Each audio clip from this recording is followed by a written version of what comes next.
Good evening, sir. Evening, sir. Good evening sir. Hello good evening everyone. Good evening, sir. Good evening क्या क्या आप लोग अभी good evening Manish. Good evening everyone. कैसे हो? Test का प्रिपरेशन हो गया? पीवाईक्यू वगैरह Yes, कर sir. लिए? कर रहे हैं। कर रहे हो? ठीक है। फ्रिक्शन आ रहा है ना? यस सर, फ्रिक्शन आ रहा है एनएलएम का।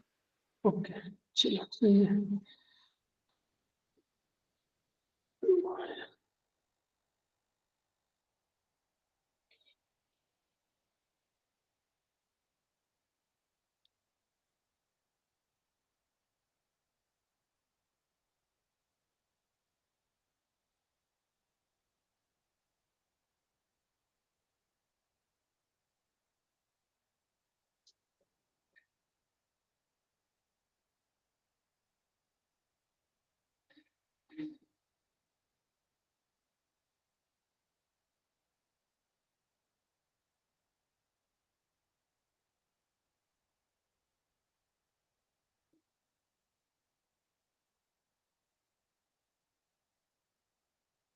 वर्क हमने कर लिया था। स्प्रिंग फोर्स का वर्क वगैरह हो गया था ना? हेलो।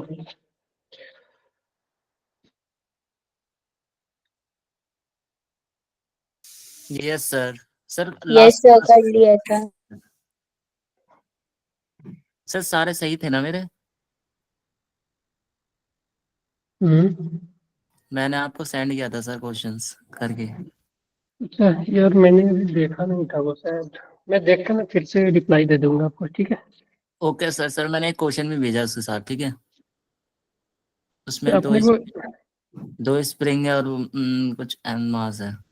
वो शायद में वो सेंटर ऑफ मास का क्वेश्चन है, ठीक है? और वो आपके ने वो जे एडवांस में है वो क्वेश्चन है, वो क्यों कर रहे हो आप? वो जो क्वेश्चन आपने बोला है ना, भेजा है ना, वो जे एडवांस में है वो क्वेश्चन है। सर ये असल में मॉड्यूल का क्वेश्चन है सर। आप लोग के पास मॉड्यूल मिल गया क्या? सर ऑनलाइन पे अपलोड नहीं हो रखा मॉड्यूल, इसीलिए। शायद आप लोग के पास भी मॉड्यूल है, वो जेई वाला ही चला गया है क्या? उसमें पीवाईक्यू में जेई के पीवाईक्यू है या नीट के पीवाईक्यू है, आपको पता है? सर इतना तो आइडिया नहीं है सर। इतना है सर, कुछ थोड़े क्वेश्चन कर लेता हूँ उसमें से। कुछ पीवाईक्यू भेजना तो आप तो उसमें से लेकर स्क्रीनशॉट, ठीक है? क्योंकि मुझे देखना है कि वो जेई के पीवाईक्यू है या, क्योंकि आपने जो भेजा है ना वो जेई एडवांस में है वो क्वेश्चन है, ठीक है? मैंने थोड़ा देखा, वो शायद एक्स बाई वाई का रेशियो वगैरह पूछना है क्या उसमें?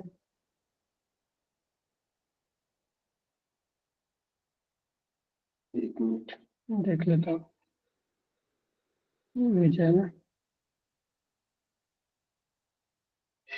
हाँ, वाई बाई एक्स, हाँ। ये जे एडवांस का क्वेश्चन है बेटा,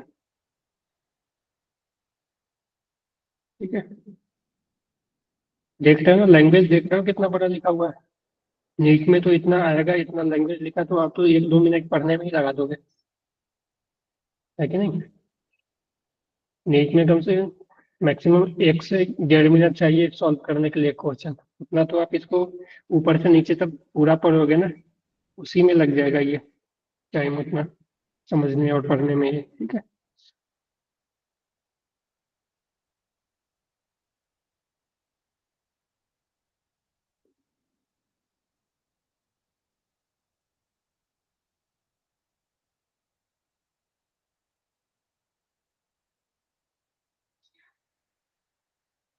गुड इवनिंग बेटा।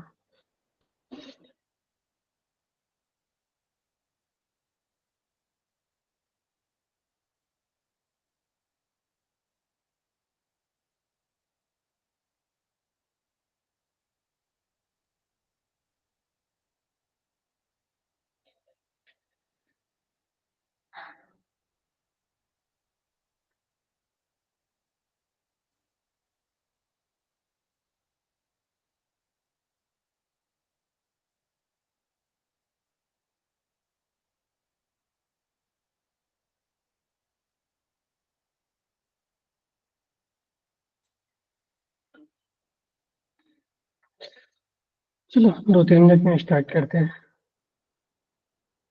Okay sir. ठीक है।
Good evening sir.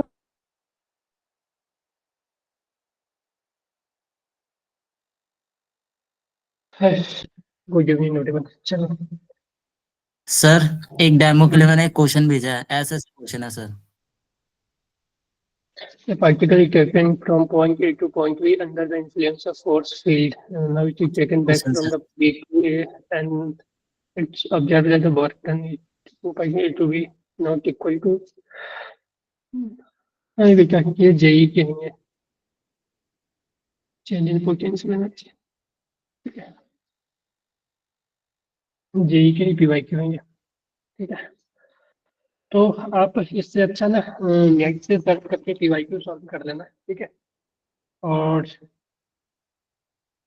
जो क्वेश्चन प्रैक्टिस करना हो तो डीपीपी से कर लो। ठीक है, और अगर बात करें मॉड्यूल का भी करना चाहते हो तो एक्सरसाइज 1 से ज़्यादा नहीं करना। ठीक है, क्योंकि एक्सरसाइज 1 में इजी क्वेश्चन होते हैं। ठीक है, तो वो जेई मेन और नीट के लिए वो कॉमन ही होता है वो। ठीक है, चलो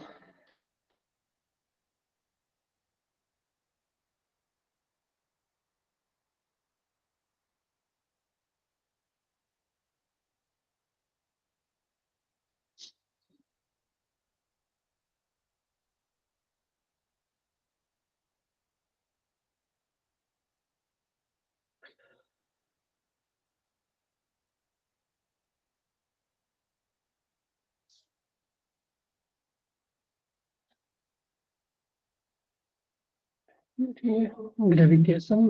अच्छा, ये जेई वाले बैच का हो गया।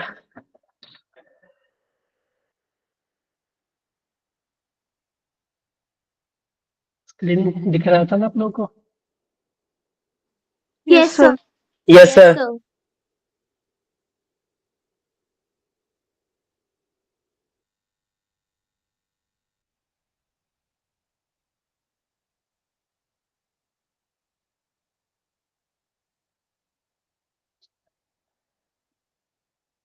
चलो, तो वर्क हमने लगभग देख लिया है। ठीक है, तो अब हम थोड़ा सा एनर्जी पे आ जाते हैं। ठीक है, एनर्जी पे आ जाए तो अगर हम एनर्जी की बात करें, ठीक है, ये थर्ड क्लास है ना, तीसरा क्लास है ना इसका वर्क एनर्जी पावर का। Yes, sir. Yes sir. तो एनर्जी क्या होता है ना, तो एनर्जी की अगर बात करें तो it is the internal energy, ठीक है, it is the internal capacity of body, it is the internal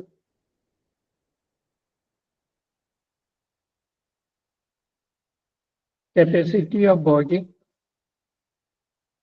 body to do work, ठीक है।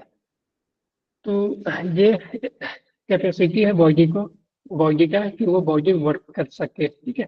तो अगर कोई भी चीज के पास एनर्जी है, ठीक है, if any body has energy, ठीक है, if any body has energy, ठीक है, हैज एनर्जी, ठीक है, then we can say that, ठीक है, then we can say that, say that it can do work, ठीक है, इट कैन डू वर्क, ठीक है, तो वो वर्क कर सकता है, ठीक है। तो अगर हम यूनिट की बात करें, एनर्जी का यूनिट की बात करें, तो एनर्जी और देखो वर्क और एनर्जी जो है वो सेम ही चीज है, ठीक है। हम आगे वर्क एनर्जी थ्योरम पढ़ेंगे, energy of unit of energy, तो वो आ जाएगी जूल, ठीक है, इसको कि हम जो जैसे डिनोट करेंगे। डायमेंशन की बात करें, ठीक है, तो डायमेंशन की बात करें तो वो सेम एज वर्क की तरह ही आ जाएगा, तो वर्क का m l/2t-2 है कि नहीं। हाँ जी, यहाँ तक क्लियर है। Hello, Yes, sir. Yes sir. तो ये एनर्जी, हमें बेसिकली टाइप ऑफ एनर्जी की अगर बात करें तो अपने सिलेबस में दो तरह की एनर्जी यहाँ पे पढ़नी है, ठीक है।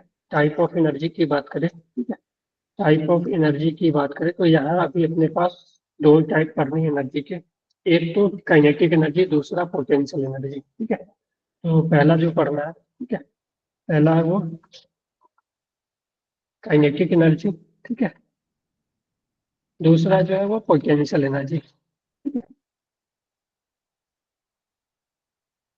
पोटेंशियल एनर्जी, ठीक है।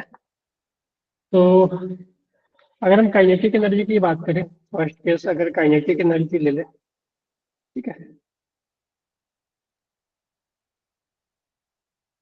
तो कोई भी बॉडी का, ठीक है, मोशन के कारण जो एनर्जी होता है उस एनर्जी को हम काइनेटिक एनर्जी बोलते हैं, ठीक है। एनर्जी ऑफ बॉडी, ठीक है, इस वाली स्लाइड दिखाइएगा। क्या बोल रहे हैं, पिछला एक्सप्लेन,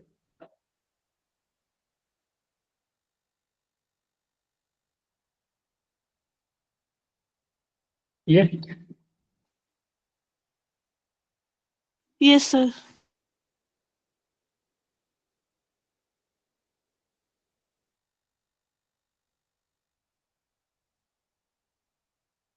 ठीक है, हो गया। Yes sir. तो काइनेटिक एनर्जी की बात करें तो ये हम ऐसा बोल सकते हैं कि capacity of body to do work, capacity of body to do work, ठीक है, by virtue of its motion, ठीक है, by virtue of its motion, ठीक है। तो कोई भी बॉडी के पास मोशन है तो वो, ठीक है, तो मोशन में कोई भी बॉडी है, किसी बॉडी के पास मोशन है तो वो बॉडी के पास एक कैपेसिटी होती है वर्क करने का, ठीक है।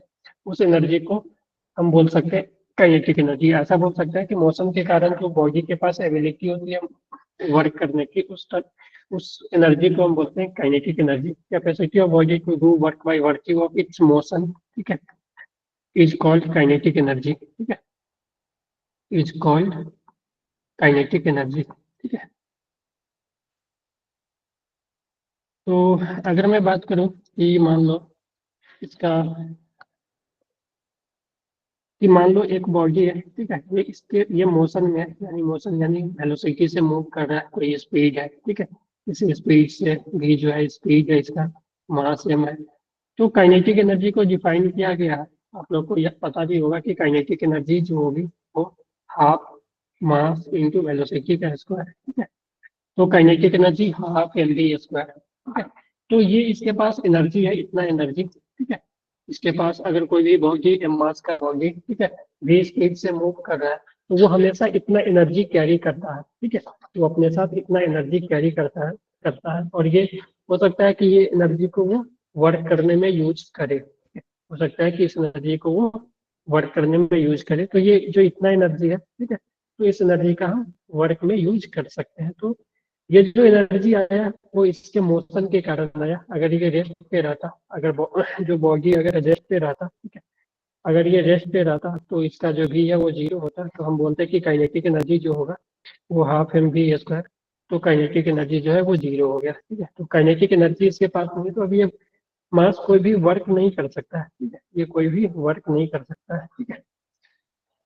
तो अगर हम यूनिट की बात करें तो यूनिट इसका वही जूल ही होगा, ठीक है, जूल होगा। डायमेंशन की बात करें तो डायमेंशन तुम यहाँ से निकाल सकते हो, जो कि हमने यहाँ पे लिखा था mL2T-2। तो डायमेंशन किसी भी एनर्जी का, ठीक है, कोई भी एनर्जी हो, चाहे वो potential energy, kinetic energy, heat energy, ठीक है, आगे जाकर हीट एनर्जी वगैरह पढ़ेंगे, साउंड एनर्जी, कोई भी एनर्जी हो उसका डायमेंशन और यूनिट सेम ही होगा, ठीक है। डायमेंशन यहाँ से तुम डायमेंशन निकाल सकते हो, अगर एनर्जी का डायमेंशन निकालना है तो काइनेटिक एनर्जी से आप निकाल सकते हो। तो डायमेंशन तुम निकालोगे तो मास का m और v स्क्वायर का हो जाएगा L2T-2, ठीक है। तो डायमेंशन जो हो जाएगा m ओके सर। L2T-2, ठीक है। तो कोई भी एनर्जी हो ना, ठीक है, नहीं, यूनिवर्स में जो भी एनर्जी है सभी एनर्जी का जो डायमेंशन होगा वो यही रहेगा, ठीक है, और यूनिट नहीं जो, ठीक है, एक दो और यूनिट है लेकिन डायमेंशन सभी का सेम होगा, ठीक है। यूनिट में तो जूल भी आ जाएगा, अर्ग भी आ जाएगा, इलेक्ट्रॉन वोल्ट भी पढ़ोगे आगे 12th में, ठीक है। तो यूनिट तो बहुत सारे होंगे लेकिन ऐसा यूनिट जो है वो जूल ही होगा, ऐसा यूनिट जो है वो जूल ही होगा। और डायमेंशन सभी एनर्जी का जो डायमेंशन है वो mL2T-2। क्लियर है यहाँ तक? ठीक है, यस तो सर। काइनेटिक एनर्जी हो गई। तो हम इस पे क्वेश्चन करने से पहले इसमें देखो क्वेश्चन तो इजी ही आएगा। एनर्जी का क्या देगा, मास देगा, स्पीड देगा, आपसे एनर्जी वगैरह पूछेगा। एक आता है relation between momentum and kinetic energy, ठीक है, मोमेंटम एंड काइनेटिक एनर्जी को मैं के से लिखूंगा, ठीक है, या कभी कभी के से भी लिखा हो तो सब काइनेटिक एनर्जी है, ठीक है। तो हमने पढ़ा था कि मोमेंटम, किसी बॉडी का मोमेंटम, अगर कोई भी मास, ठीक है, वी वेलोसिटी से अगर मूव कर रही है, ठीक है, वी वेलोसिटी से मूव कर रही है तो उसका जो मोमेंटम होगा वो मास इंटू वेलोसिटी होगा। और काइनेटिक एनर्जी जो होगा वो होगा हाफ एम बी एस का, जो कि हमने अभी देखा, ठीक है। तो हमें इस दोनों में एक रिलेशन निकालना है, मोमेंटम और काइनेटिक एनर्जी में। तो अब देखो हम कैसे निकाल सकते हैं। तुम कुछ नहीं करो, इस मास हाफ एम भी स्क्वायर है तो इसमें मास से ऊपर नीचे मल्टीप्लाई डिवाइड कर दो, ठीक है, मास से मल्टीप्लाई डिवाइड कर सकते हैं। तो ये जो आ जाएगा काइनेटिक एनर्जी वो आ जाएगा half M square V square by M, ठीक है। और एम स्क्वायर बी स्क्वायर को हम ऐसे लिख सकते हैं एम स्क्वायर एम बी का होल स्क्वायर, ठीक है, बाई 2m, ठीक है, एम बी का होल स्क्वायर बाई 2। और एम बी कुछ और नहीं, पी है, मोमेंटम है, ठीक है। तो काइनेटिक एनर्जी जो आ जाएगा पी स्क्वायर बाई 2m, ठीक है। तो ये रिलेशन आ गया काइनेटिक एनर्जी और मोमेंटम में कि kinetic energy is equal to P square by 2m, ठीक है। Okay sir. तो अगर, ठीक है, तो काइनेटिक एनर्जी जो है वो directly proportional to P square आ गया, अगर मास सेम है तो, ठीक है, मास सेम है तो काइनेटिक एनर्जी जो है पी स्क्वायर के प्रोपोर्शनल आ गया और सेम मास, ठीक है। चलो यहाँ तक किसी को कोई कंफ्यूजन तो पूछ सकते हो, नो सर। नो ठीक सर, है। नो सर, क्लियर है। तो ये हो गया। इसमें देखो कुछ इस तरह के नीट की बात करें तो नीट में जो क्वेश्चन आते हैं उस ये ऐसे आते हैं कि if velocity of body is increase by velocity of body, ठीक है, is increase by 10%, then find increase in kinetic energy, then find percentage increase in kinetic energy, ठीक है, परसेंटेज इंक्रीज इन, ठीक है। तो वेलोसिटी अगर 10% से बढ़ा देते हैं तो काइनेटिक एनर्जी में परसेंटेज इंक्रीज क्या होगी, ठीक है, सॉल्व करोगे?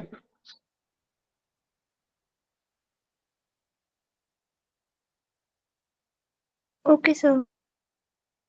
सॉल्व करो, ट्राई करो।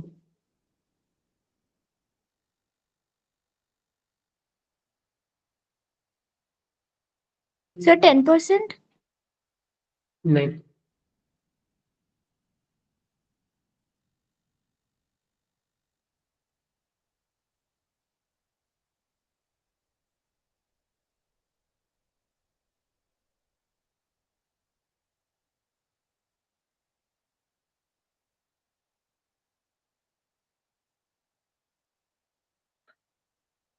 सर 50%।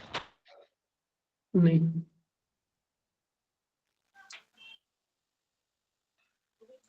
सर 100। नहीं,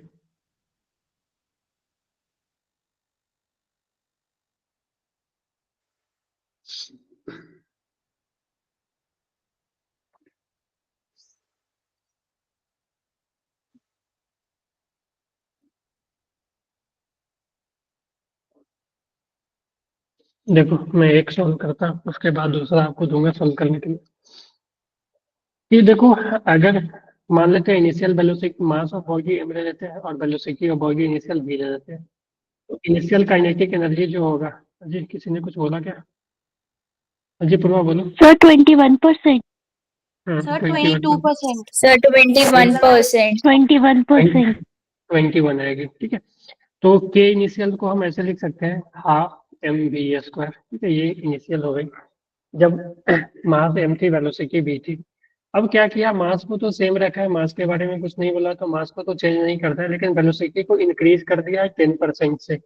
तो फाइनल वेलोसिटी जो हो जाएगी, फाइनल वेलोसिटी जो कि वी गैस ले लेते हैं, वो हो जाएगी जो पहले थी प्लस इसका 10%। इसका 10% लिखना हो तो v इंटू 10/100, ठीक है। तो इसको तुम सॉल्व करोगे तो v प्लस v/10 यानी 11v/10 आ जाएगा। यहाँ तक किसी को दिक्कत? देखो No, पहले sir. वाले v थी, अब वेलोसिटी को 10% से इंक्रीज कर दिया, तो इंक्रीज के केस में देखो v तो पहले से था, प्लस 10% v का हो जाएगा, v का 10% होगा 10v/100 हो जाएगी, ठीक है। तो ये जो फाइनल वेलोसिटी ये हो गई। तो kinetic energy final K final जो आ जाएगी, मैं ऐसे लिखता हूँ K final is equal to half M V गैस का स्क्वायर, ठीक है। तो हाफ एम वी गैस यानी 11v/10 का होल स्क्वायर। इसको सॉल्व करोगे तो ये आ जाएगा, स्क्वायर करोगे तो 121/100, ठीक है। ये 11 का स्क्वायर 121, 10 का square 100 into half M V square, ठीक है। और हाफ एम वी स्क्वायर कुछ और नहीं, इनिशियल एनर्जी था जो कि के इनिशियल था। तो हम लिख सकते हैं K final is equal to 121/100 times K initial. और तो के फाइनल के इनिशियल हमने कैलकुलेट करी है, तो जो परसेंटेज इंक्रीज होगी, percentage increase in kinetic energy, ठीक है, इंक्रीज इन काइनेटिक एनर्जी, ठीक है, वो होगी किसी भी चेंज में इंक्रीज या तो के फाइनल माइनस के इनिशियल बाई के इनिशियल इंटू 100, ये होती है परसेंटेज निकालने का फॉर्मूला, ठीक है। Yes, sir. Change by initial into 100, ठीक है, चेंज बाई इनिशियल इंटू 100, ठीक है। तो यहाँ से देखोगे तो के फाइनल जो आ गई थी 121/100 के इनिशियल माइनस के इनिशियल बाई के इनिशियल इंटू 100। तो यहाँ से देखो के इनिशियल कॉमन लेके कट जाएगा, तो बचेगा 121/100 माइनस 1 इंटू 100, ठीक है। ये तो कैंसिल हो जाएगा के इनिशियल। तो इसको सॉल्व करोगे तो 121 माइनस 100/100 इंटू 100, ठीक है। तो ये देखोगे तो 21%। 21%. 21%। 21%। तो इस तरह से सॉल्व करते हैं, ठीक है। सर तो एक बार पिछले वाली स्लाइड दिखाना, इससे पिछले वाली। 2 मिनट, ठीक है। Thank you sir.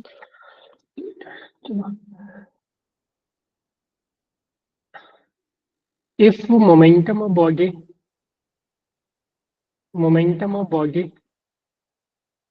Is increase, देखो मोमेंटम में भी वही रिलेशन आती है, अगर वेलोसिटी में हाफ एम वी स्क्वायर है तो मोमेंटम और काइनेटिक एनर्जी में kinetic energy equal to momentum square by 2m होती है, ठीक है।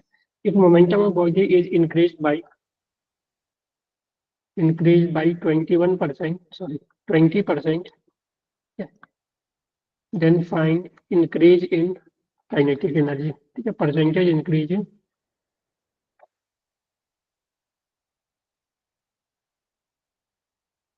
तो मोमेंटम और एनर्जी में जो रिलेशन होता है आपने देखा है, काइनेटिक एनर्जी में के से ही K equal to P square by 2m, ठीक है। तो मोमेंटम में अगर इंक्रीज किया है तो काइनेटिक एनर्जी में कितना से इंक्रीज होगा? हाँ जी, कितना बोलो। सर 44%। 44 कैसे बताया आपने? सो मैंने ऐसे निकाला है कि मतलब 20% का हमारा हो जाएगा 1 + 0.2, फिर उसका मैंने 0.2 1.2 हो गया तो मैंने उसका स्क्वायर करा, फिर देन उसको फिर मतलब सेपरेट किया, 1 + 12 हो गया तो 144 आ गया, तो 1.44 तो 44% आ गया। ठीक है, सही है। तो देख सकते हो सेम चीज कर सकते हो कि मोमेंटम पहले पी ले लो तो काइनेटिक एनर्जी इनिशियल जो हो जाएगा p²/2m। अब जो मोमेंट मास को तो कोई चेंज नहीं कर रहा है, ठीक है। मोमेंटम जो है मोमेंटम में चेंज हुआ है कितना से, मोमेंटम में 20% चेंज हो गया तो पी फाइनल जो हो जाएगा पी गैस equal to P plus 20% of P. ठीक है, तो ये आ जाएगा कितना आ जाएगा, तो सॉल्व करोगे ना तो ये 5, ये 6p/5 है ना।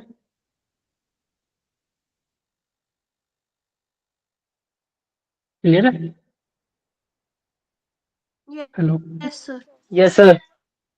Yes sir.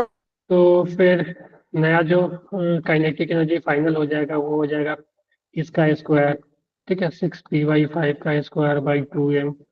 तो यहाँ से देखो 36/25 p²/2m। तो इसको लिख सकते हैं कि k final is equal to 36/25 p। ठीक है, k फाइनल, ठीक है, p²/2m k इनिशियल था। अरे, तो यहाँ से आप परसेंटेज निकालोगे तो वो 44% ही आएंगे। तो एक तरह से मैं एक ट्रिक बता देता हूँ आप लोग को कि थोड़ा सा, कि कोई भी फंक्शन देखो, ठीक है, कोई भी फंक्शन मान लो कि जो हमने काइनेटिक एनर्जी लिखा, kinetic energy is equal to half mv² और kinetic energy is equal to p²/2m।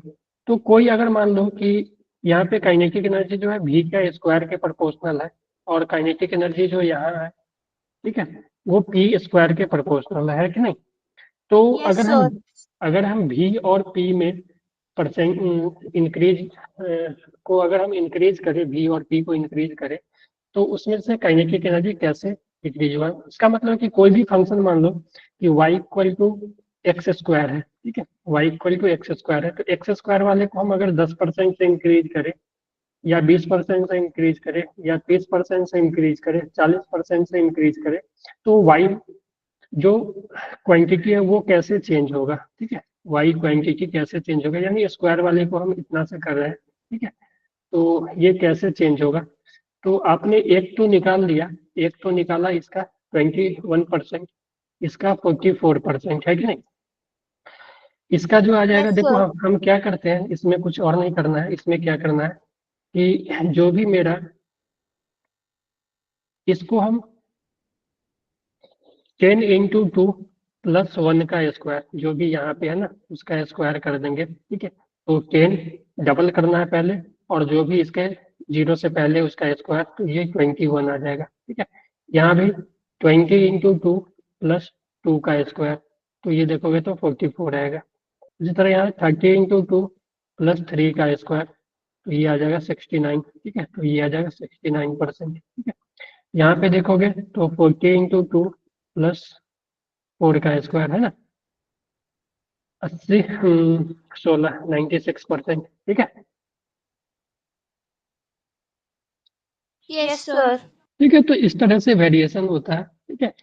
तो ये आप याद रखो, तो क्योंकि हमने ये इसलिए बताया क्योंकि आप जब 12th वगैरह में जाओगे ना तो वहाँ पे एनर्जी वगैरह जो आती है वो सब चीजें यहीं पे होती है, उसी तरह से होती है, ठीक है। Q²/2 कैपेसिटर में जो एनर्जी होती है हाफ CV², या एनर्जी जो होती है Q²/2c। तो अगर हम चार्ज को 10% से इंक्रीज करें तो एनर्जी कैसे इंक्रीज हो, कितना परसेंट से इंक्रीज होगा, या पोटेंशियल को हम 10% से इंक्रीज करें तो एनर्जी कितना होगा, तो वो 21% से हो जाएगा, है ना। Yes sir.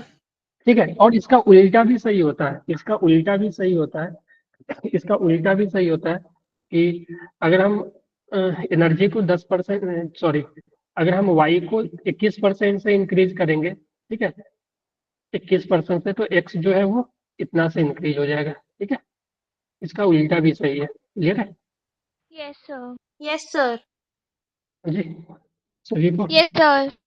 क्लियर है Yes, सभी sir. को? Clear है. सर आपने कुछ 2C के बारे में बताया था Yes, sir. दोबारा सर। वो रहने दो अभी यार, 12th का है वो, Q square by 2c। Sir ये हर जगह एप्लीकेबल है। हाँ, जो भी फंक्शन इस तरह का है ना, y equal to X square, या जिसमें कि जैसे यहाँ kinetic energy half M B square, mass को हम चेंज नहीं कर रहे, स्पीड को चेंज कर रहे हैं, तो e स्क्वायर बाई 2m। अगर हम e को चेंज कर रहे हैं तो काइनेटिक एनर्जी में कैसे चेंज होगा, ठीक है, परसेंटेज चेंज, तो उसका 10 20 40 50 के लिए भी 60 के लिए उसी तरह से लिख सकते हो आप, है कि नहीं? Yes sir. Clear? Got it? Yes, sir. Clear है. तो Yes, sir. तो ये 10 20 30% 40% के लिए आप ऐसे कर सकते हो, ठीक है। और जो भी परसेंटेज होंगे ना, उसमें फिर आप उसको ऐसे नहीं कर सकते हो। फिर मान लो कि अगर हम ऐसा बोल दें कि हम स्पीड को 300% से इंक्रीज कर रहे हैं, ठीक है, स्पीड को मान लो 300% से इंक्रीज कर रहे हैं, तो उस केस में मोमेंटम कितना से, सॉरी, काइनेटिक एनर्जी कितना से इंक्रीज होगा, ठीक है। इफ 300% का मतलब क्या होगा, 3 टाइम्स कर देना, 3 गुना से बढ़ा देना, है कि नहीं? देखो, अगर भी Yes, है sir. तो भी का अगर 100% करोगे, भी का 100% से इंक्रीज करोगे इसको, तो भी प्लस भी 2 भी हो जाएगा। भी का अगर 200% करोगे तो भी प्लस 2 भी 3 भी हो जाएगा। भी को अगर 300% करोगे तो भी प्लस 3 भी 4 भी हो जाएगा ना। Yes, sir. Yes, sir. ठीक है, यस सर।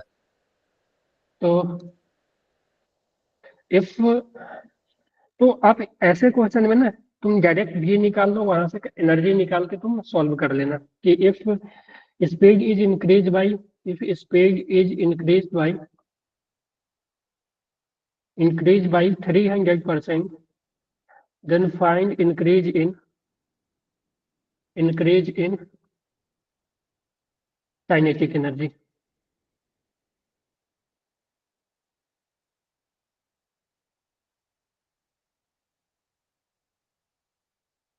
तो देखो, स्पीड पहले अगर 300% था, ठीक है, 300% से, चलो आप ट्राई करो पहले।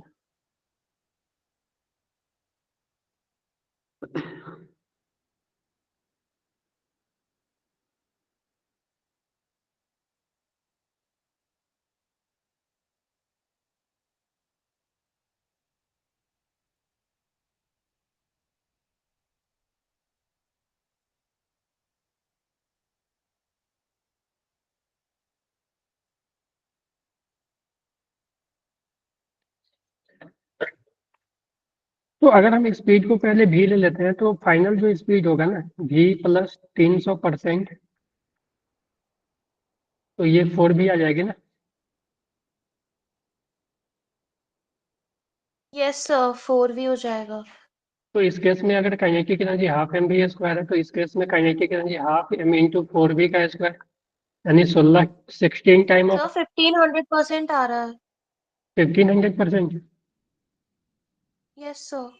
ठीक है। So, can you repeat this?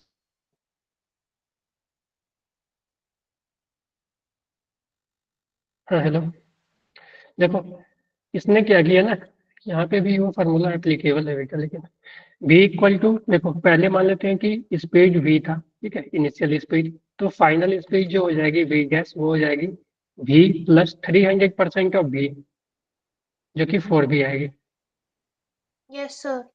ठीक है। तो काइनेटिक एनर्जी फाइनल जो हो जाएगी, वो हो जाएगी हाफ एम इंटू 4 भी का स्क्वायर, तो ये हो जाएगी 416, यानी 16 into half M B square, यानी कि ये फाइनल जो होगी 16 टाइम्स ऑफ के इनिशियल ना। Yes, sir. हाँ Yes, जी, sir. हाँ जी, प्रभा बोलो। ठीक है, तो यहाँ से आपने निकाल लिया क्या, कैलकुलेट करिए, यहाँ से भी 1500% आ रहा है क्या, तो यहाँ भी वो फार्मूला पॉसिबल है क्या, 300% करें तो 300 इंटू 2 प्लस 30 का स्क्वायर, है कि नहीं? हेलो, सर इस वाले फॉर्मूले से चेक करती हूँ। Yes, मैंने sir. मेथड से करा था, लाइक परसेंटेज मेथड से अभी मेथड से कितने आया जो आपने यहाँ से 300% आ रहा है मेथड से। मेथड से कितने आ रहे हैं रिलेशन से 15 अभी करके देखती हूँ। हाँ उतना ही आएगा के फाइनल यस सर, माइनस उतना ही आ रहा है, सेम है। तो यहाँ पे भी सर सेम आ रहा है। ठीक है 15 के इनिशियल माइनस 16 है ना के इनिशियल बाई के इनिशियल इंटू 100 ठीक है तो ये हो जाएगा 15 इंटू 100 ठीक है okay sir.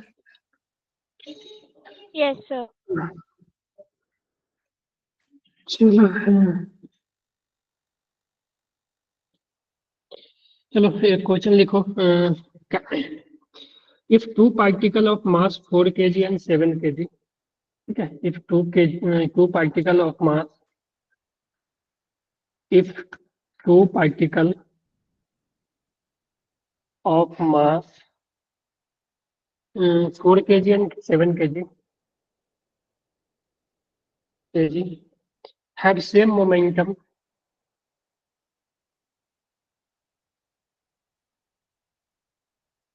then find the ratio of their kinetic energy then find the ratio of their kinetic energy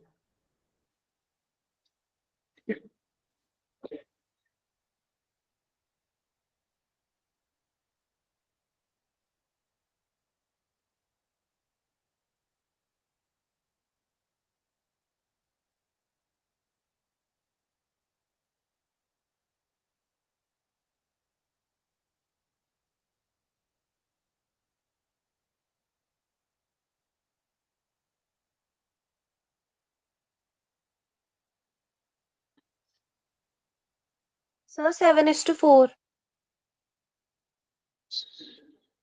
हम्म, 7:4। ठीक है yes sir. Yes, sir. Yes, sir.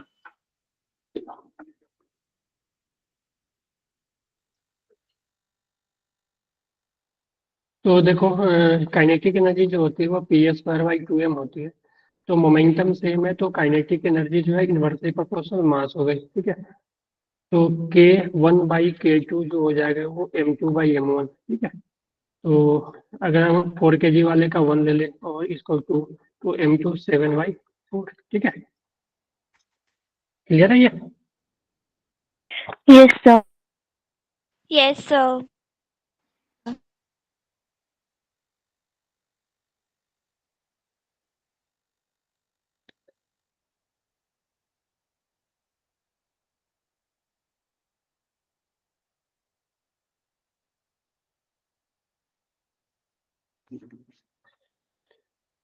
चलो एनर्जी हो गया अच्छा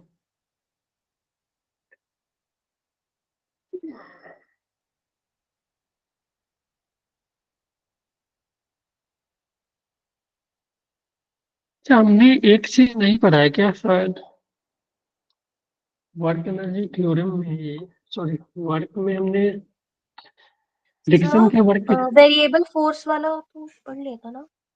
वेरिएबल तो हो गया था ना लेकिन हमने फ्रिक्शन के कारण वर्क नहीं देखा ना कि फ्रिक्शन फोर्स के कारण जो वर्क होते हैं वो कैसे होते हैं kinetic yes friction sir, friction वाले नहीं देखते। Yes, sir. Yes, sir. अभी नहीं देखा वो. इंक्लाइंड प्लेन पे फ्रिक्शन और नॉर्मल प्लेन, हॉरिजॉन्टल प्लेन पे फ्रिक्शन। इंक्लाइन पे तो ये तो क्लियर है हमने ये नहीं देखा ना कि वो तो हो गया था. फ्रिक्शन के इंक्लाइंड पे कारण फ्रिक्शन लगता है ना सर, वाला केस भी होता है एक, वो भी नहीं करा। Yes sir. तो क्या इंक्लाइन के Yes, फ्रिक्शन sir. के केस में तो आप उसी तरह वर्क निकाल सकते हो कि फोर्स इनटू डिस्प्लेसमेंट ठीक है तो एनर्जी से पहले ना हम थोड़ा सा इसको बीच में एडजस्ट कर लेते हैं ठीक है एनर्जी ठीक है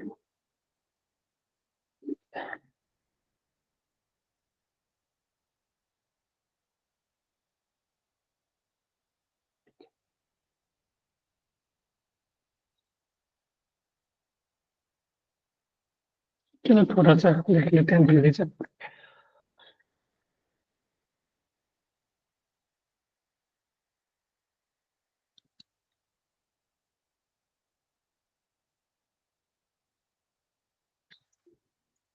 ठीक है फ्रिक्शन फोर्स के कारण वर्क। ठीक है, तो सबसे पहले तो आ जाएगा स्टैटिक फ्रिक्शन। ठीक है,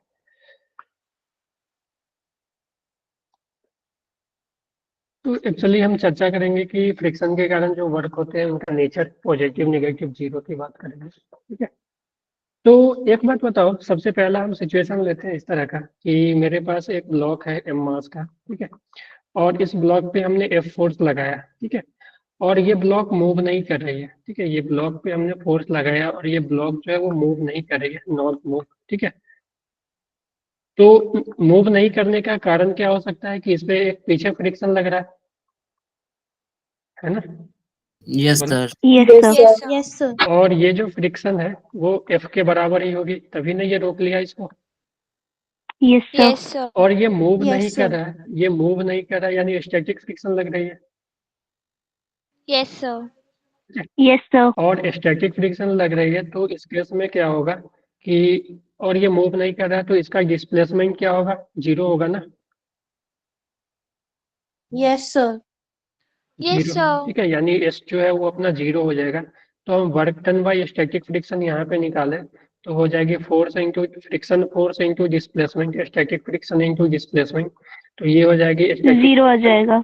इंटू जीरो, यानी जीरो ना, यानी स्टैटिक फ्रिक्शन के कारण जो वर्क आया यहाँ Yes, पे sir. Zero आ वो जाएगा. जीरो आ गया। ठीक है, दूसरा केस लेते हैं। Yes, ठीक sir. है, दूसरा केस लेते हैं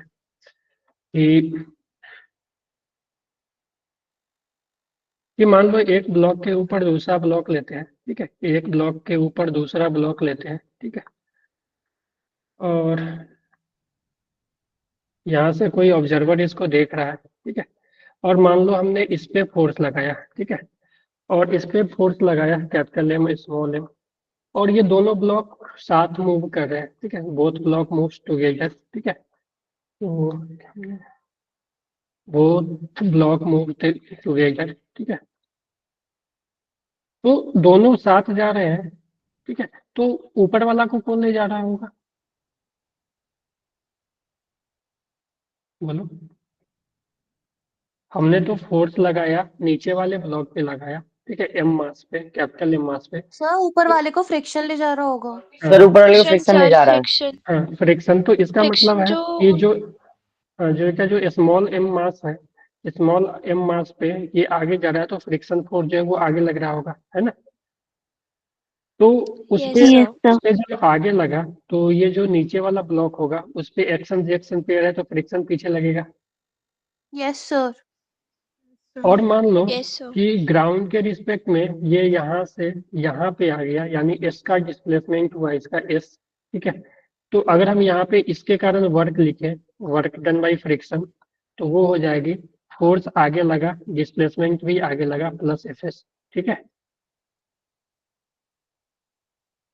यानी जो work done by Yes, static sir. Friction आई, जो work done by static friction आई, ठीक है, जो work done by static friction यहाँ तो जीरो आई थी।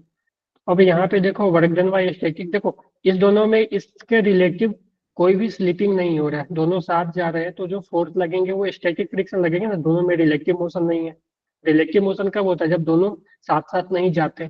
अगर दोनों साथ साथ जा रहे हैं तो दोनों में कोई भी रिलेटिव मोशन अभी नहीं हो रहा है, इसका मतलब जो फोर्स लग रहा है वो स्टैटिक फोर्स लग रहा है फ्रिक्शन के। तो Yes, यहाँ sir. से तो इस ब्लॉक पे जो फोर्स ने वर्क किया, स्टैटिक फ्रिक्शन ने वर्क किया, वो पॉजिटिव किया। इस ब्लॉक पे देखोगे तो वर्क डन स्टैटिक फ्रिक्शन जो होगी वो होगी डिस्प्लेसमेंट, इसका भी दोनों का डिस्प्लेसमेंट आगे ही होगा, लेकिन इस पे फोर्स जो है वो पीछे लगा है, तो माइनस एफ इंटू एस इस ब्लॉक पे।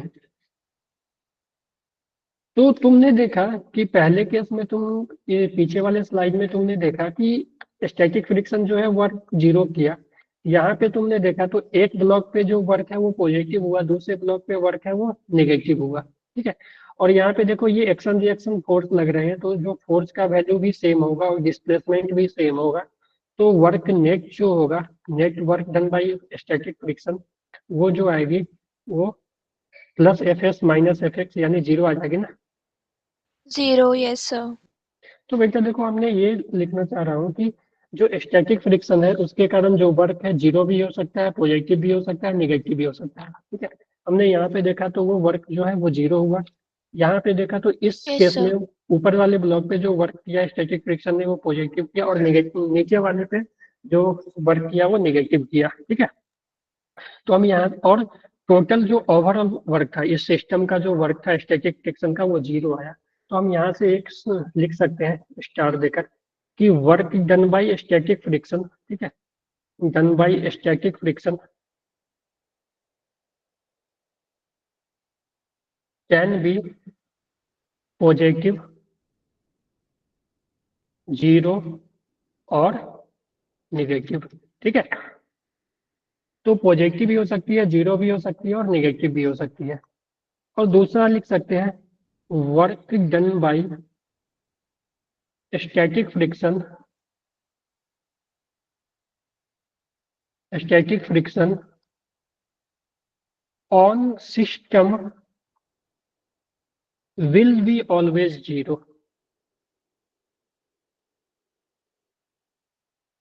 तो देखो इंडिविजुअली अगर देखा जाए तो इंडिविजुअली तो वर्क जो स्टैटिक फ्रिक्शन 0 भी आया, पॉजिटिव भी आया, नेगेटिव आया, लेकिन इस केस में हम इस दोनों को सिस्टम ले ले तो वर्क जो है स्टैटिक फ्रिक्शन का 0 आया। तो हमने यहाँ से लिखा कि work done by static friction can be positive, 0 और नेगेटिव, यानी स्टैटिक फ्रिक्शन का जो वर्क होगा पॉजिटिव भी होगा, 0 भी होगा, नेगेटिव भी होगा। लेकिन ओवरऑल वर्क की अगर बात करें, नेट वर्क की बात करें सिस्टम पे, तो वो क्या होगा, हमेशा 0। क्लियर है यहाँ तक? Yes, sir. Yes, sir. Yes Yes, sir. sir. ये देख लो आप लोग फिर से, कोई कंफ्यूजन है तो बोलना, क्योंकि डायरेक्ट क्वेश्चन आ जाते हैं। ये दोनों पॉइंट है ना, इम्पोर्टेंट है, ये स्टार मैंने इसलिए लगा दिया। ठीक है, Okay, sir. ठीक है, कोई कंफ्यूजन इसमें कुछ पूछना हो? No sir. सर 1 मिनट 0 वाला बता No, दीजिए sir. सर। देखो यार, इस दोनों को अगर हम सिस्टम ले ले, इस ब्लॉक पे हमने देखा कि ऊपर वाले पे पॉजिटिव वर्क किया, नीचे वाले पे नेगेटिव वर्क किया, क्योंकि इस पे फोर्स इधर लग रहा था। अगर डिस्प्लेसमेंट की ग्राउंड के रिस्पेक्ट में डिस्प्लेसमेंट देखें तो दोनों का जो डिस्प्लेसमेंट है वो इधर हुआ है ना, ये आगे गया है, फॉरवर्ड डायरेक्शन में आगे गया है। ठीक है, और इस पे जो फोर्स लग रहा है, अगर दोनों साथ साथ जा रहे हैं तो इस पे तो फॉरवर्ड डायरेक्शन में ही फोर्स लगेगा, तभी ये साथ जा सकते हैं, क्योंकि इसको जो ले जाने वाला होगा वो फ्रिक्शन ही होगा, तो फ्रिक्शन को आगे लगना पड़ेगा। जब इस पे आगे लग गया तो इस पे पीछे लगेगा, क्योंकि फ्रिक्शन जो है वो एक्शन रिएक्शन पेयर है। ठीक है, और इक्वल अमाउंट ऑफ फोर्स लगेंगे, जो उस पे लगेगा उतना ही इस पे लगेगा। ठीक है, यस सर। ठीक है, क्लियर है ये? Yes, Yes, sir. sir. Clear है. काइनेटिक फ्रिक्शन के बारे में सोचो,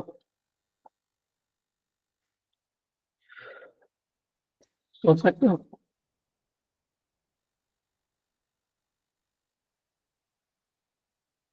क्या काइनेटिक फ्रिक्शन का वर्क 0 हो सकता है? जी, क्योंकि वहाँ No, पे sir. Kinetic friction तो डिस्प्लेसमेंट हो होगी रहा ना, क्योंकि होगा। हमारा सिस्टम उसमें है. डिस्प्लेसमेंट भी हो रहा होगा. मोशन में है और मतलब. सोचो कोई ऐसा केस लेकर चलो जो कि हो जाए, जिससे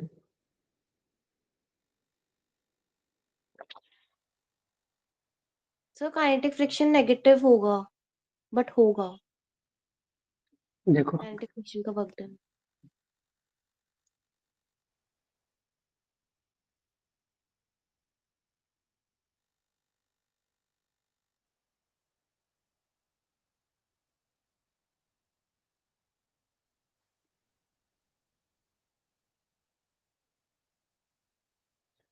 इस दोनों ब्लॉक के बीच फ्रिक्शन है।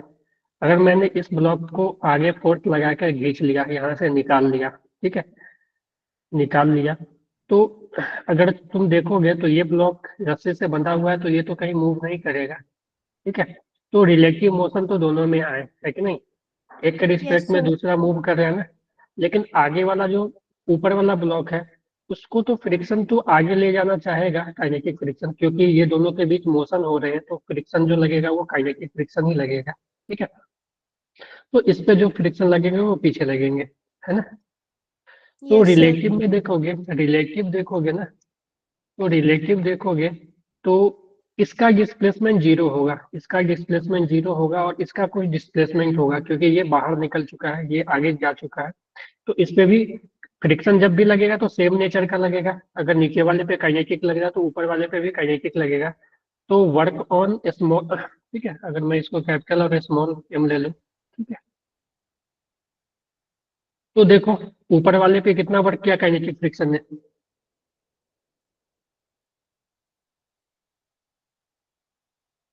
ठीक है बोलो। सर ऊपर वाले पे 0 वर्क डन है। आ गया on block on small M block work done by kinetic friction, ठीक है, work done by kinetic friction 0 होगा। वर्क वो हो जाएगा एफ के इंटू 0 यानी कि 0, यानी work done by kinetic friction 0 Yes, आ sir. गया, ठीक है। दूसरे वाले पे सर नीचे माइनस वाले पे एफ देखोगे के into S. On block capital M, Yes, sir. Minus आपके.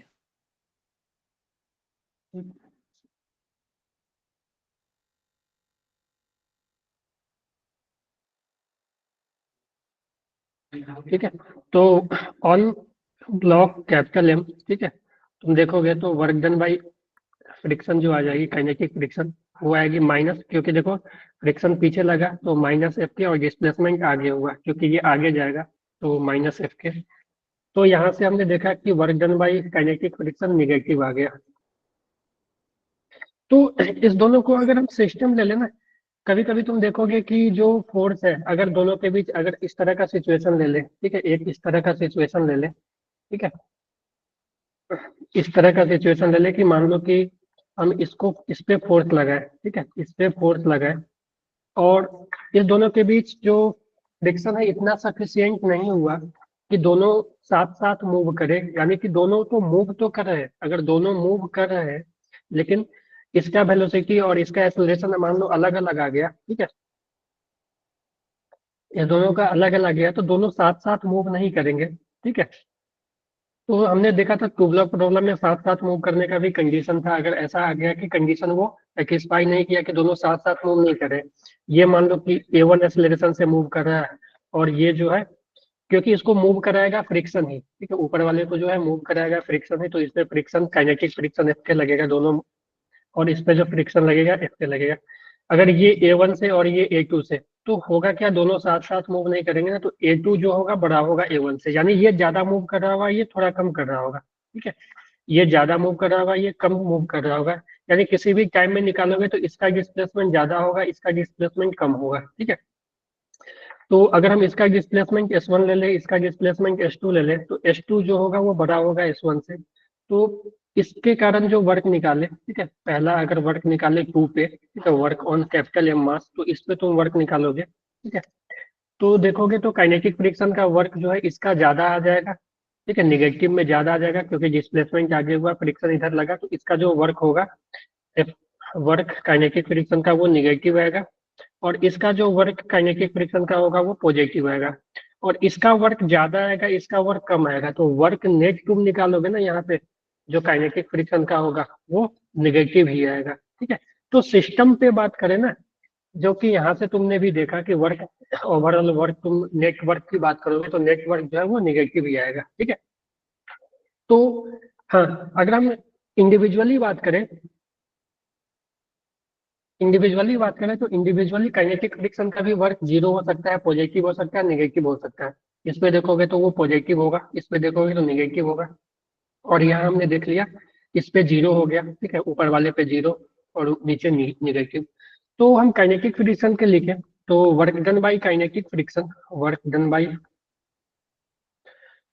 Kinetic friction can be positive, friction can be positive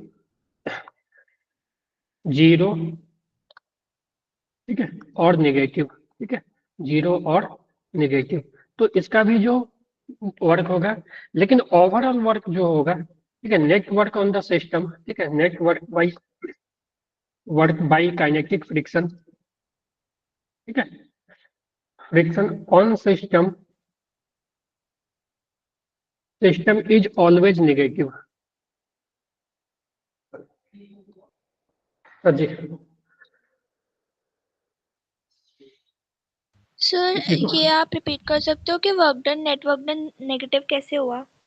देखो बेटा, जो अगर मान लो कि दोनों बॉडी अगर ये सिचुएशन देखो, ये सिचुएशन से आपको क्लियर हो जाएगा कि एक ब्लॉक तो रुका रहा, दूसरा पे वर्क जो है वो निगेटिव हुआ, ठीक है। तो इस पे जो वर्क है 0, इस पे जो वर्क है वो निगेटिव हुआ, तो तुम ओवरऑल वर्क निकालोगे तो वो निगेटिव। हमने एक और सिचुएशन लेकर देखा था कि देखो हो क्या रहा है, कि मान लो मैं यहाँ पे समझाता हूँ आपको, ठीक है।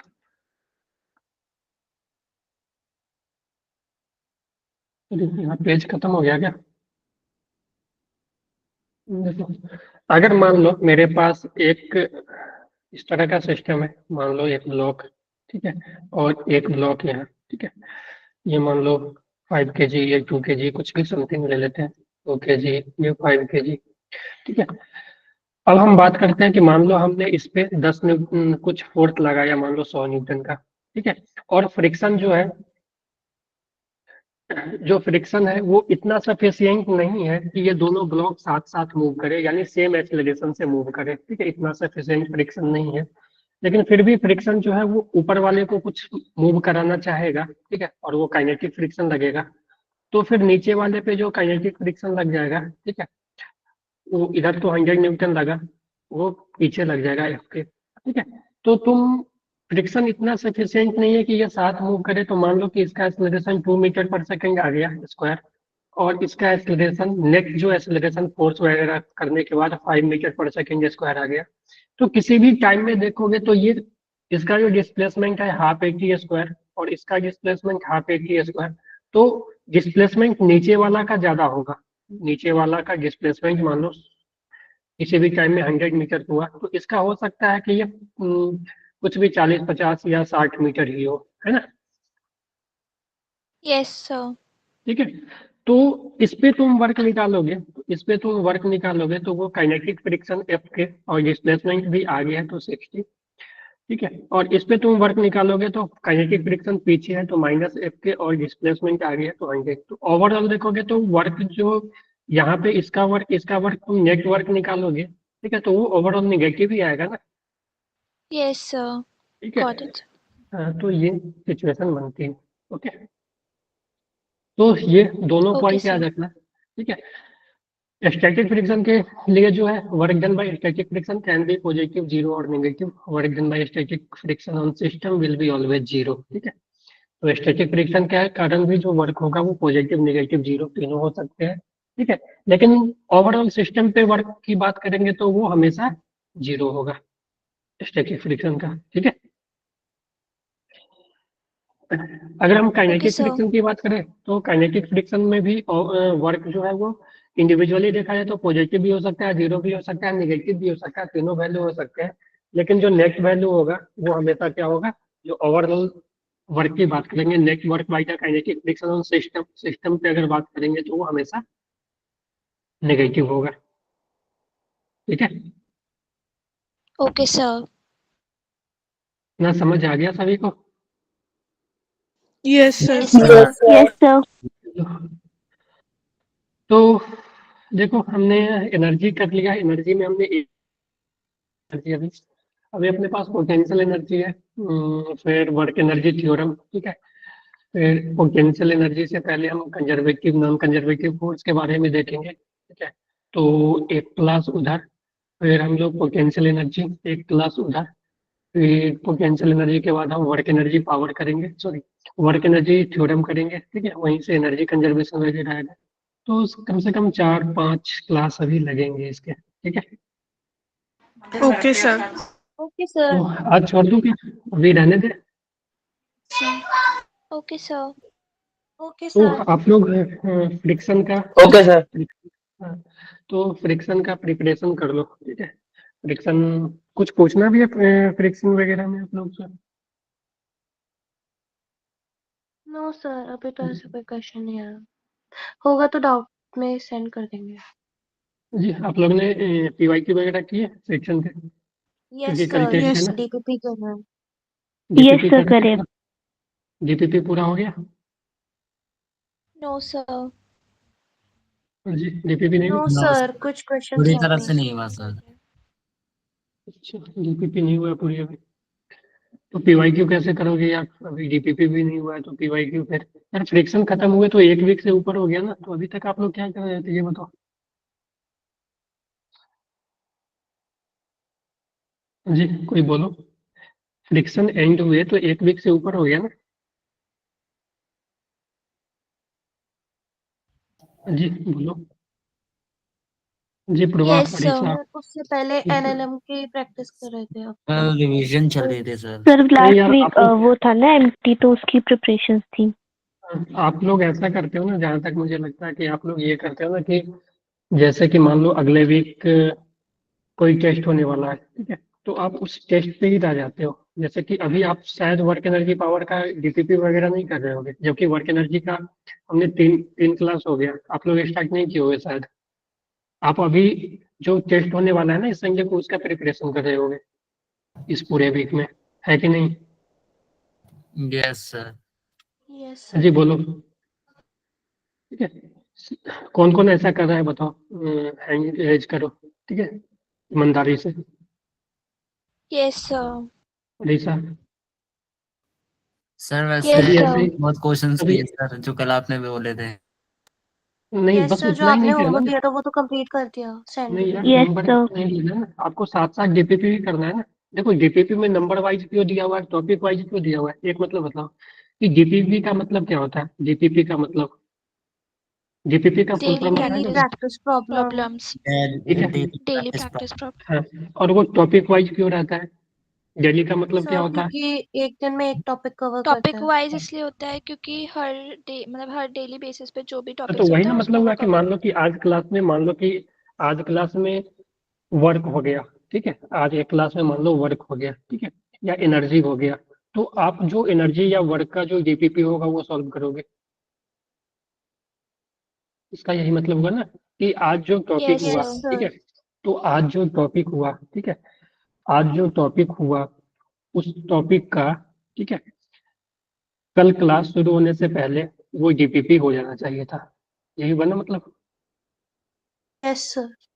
यही Yes, मतलब sir. हुआ ना डीपीपी का। और ये होता था, ठीक है, पहले जब कोटा वगैरह में ना, जब हम लोग क्लास में जाते थे ना, ठीक है, तो वहाँ डीपीपी पेज में मिलती थी। जो भी मान लो आज टॉपिक हुआ, ठीक है, तो क्लास के बाद क्या हो गया, उसका डीपीपी पेज मिल गया, ठीक है। अब तो बुकलेट बन गया है, लेकिन पहले पेज मिल जाते थे, ठीक है। इसका मतलब जो आज क्लास में हुआ उसका क्वेश्चन मिल गए, ठीक है, सॉल्व करने के लिए। क्लास में तो जो भी एग्जाम्पल हुआ वो तो हुआ ही, ठीक है, प्लस उसके क्वेश्चन मिल गए। मान लो 10 डीपीपी में ज्यादा क्वेश्चन नहीं होता है, एक डीपीपी में 10 से 15 क्वेश्चन मैक्सिमम होते हैं, ज्यादा नहीं होते, ठीक है। क्योंकि देखो 15-15 क्वेश्चन भी ले लोगे हर एक सब्जेक्ट का, तो एक दिन में 3 सब्जेक्ट होता था, ठीक है, तो नंबर ऑफ क्वेश्चन ज्यादा हो जाते Yes. थे, वहीं रिवीजन वगैरह भी करना रहता था, ठीक है, थ्योरी वगैरह भी देखना होता था। तो किसी भी टॉपिक का हो गया। अब अगले के दिन क्या होगा कि वो डीपीपी डिस्कस होता था।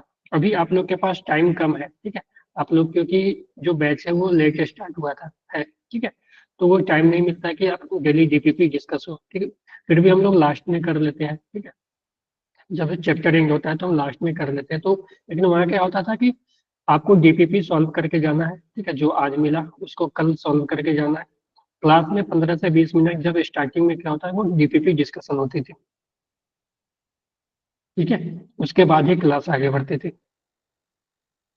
तो डीपीपी का मतलब होता है डेली Okay, सॉल्व sir. करो ना उसको। डीपीपी का मतलब होता है कि आज जो टॉपिक हुआ वर्क हो गया, मान लो वर्क आज एक क्लास में ज्यादा नहीं हो पाया, तो जितना भी हुआ तो डीपीपी में देखोगे ना कि आपसे कौन कौन सॉल्व होने वाला है।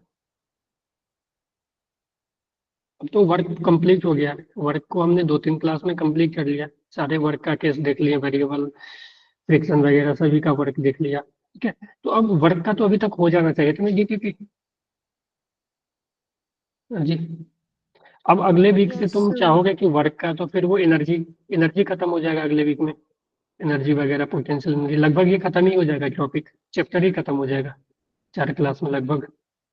सिर्फ पावर बचेगा थोड़ा सा, ठीक है। तब अब तुम वहाँ पे सॉल्व करने के लिए बैठोगे एनर्जी वगैरह का, ठीक है। तो डीपीपी का मतलब यही है कि डेली सॉल्व करो यार, ठीक है। वैसे नहीं चलेगा कि आप देखो चैप्टर वाइज टेस्ट को इतना, आप ऐसा नहीं कि एक चैप्टर का टेस्ट है तो उसी चैप्टर में आप एक सप्ताह लगे रहो, जो करेंट में चल रहा है उसको छोड़ दो, ऐसा नहीं करना है ना। हाँ जी, ऐसे यस करोगे, सर। ऐसे Yes, करोगे, sir. ऐसे करोगे ना तो, ऐसे करोगे तो फिर आपका वो वीक हो जाएगा ना चैप्टर। Yes sir. जो अभी करंट चल रहा है मान लो वो तो वीक हो जाएगा, क्योंकि देखो क्वेश्चन जो है ना वो फ्लो में सॉल्व होते हैं। जैसे कि आज जो भी वर्क का हो गया, वर्क कंप्लीट हो गया, अब तुम 10 दिन बाद वर्क का सॉल्व करोगे ना तो बहुत चीजें आपसे माइंड से निकल चुकी होगी। आप उसी समय सॉल्व कर लोगे, 5-6 क्वेश्चन उससे कर लोगे उस टॉपिक से, तो वो चीजें याद हो जाएगी आपको। अब तुम सॉल्व करने बैठोगे ना तो हो सकता है कि बहुत चीज आपको क्लिक ना करे, लेकिन जब खत्म हुआ उसी दिन कर लेते ना तो चीजें याद रहती तुम्हें, ठीक है, वो चीजें याद हो जाती। समझ गए? ओके सर, आगे से यही ओके करेंगे। सर। ठीक है, तो आगे से ध्यान रखना, ठीक है, जो भी बैकलॉग है, ठीक है, संडे को, ठीक है, टेस्ट देने के बाद वर्क का, ठीक है, वर्क का जो भी डीपीपी वर्क, जितना भी वर्क का डीपीपी होगा वो कंप्लीट होना चाहिए, और आप लोग भेजोगे उसका स्क्रीन जो भी पीडीएफ वगैरह बना के, ठीक है, करोगे ओके ना? Sir. Alright sir. Yes okay तो सर। अगले यस क्लास में, ठीक है, अगले क्लास में क्लास स्टार्ट होने से पहले, ठीक है, सभी का आ जाना चाहिए, नहीं तो फिर वो टॉपिक आगे नहीं बढ़ाएंगे, ठीक है, छोड़ देंगे, ओके ठीक है, सर। यहीं तक रोक के रखेंगे। Okay sir. क्लियर है? Alright sir. Okay sir. चलो ओके बाय। सर। ठीक है, तो चलो ओके, सर, जो अभी होमवर्क आने देना। बाय क्वेश्चंस सर। थे, 6 होमवर्क क्वेश्चंस, उनके आंसर क्या है, कहाँ से मैच करें? Answer yes sir.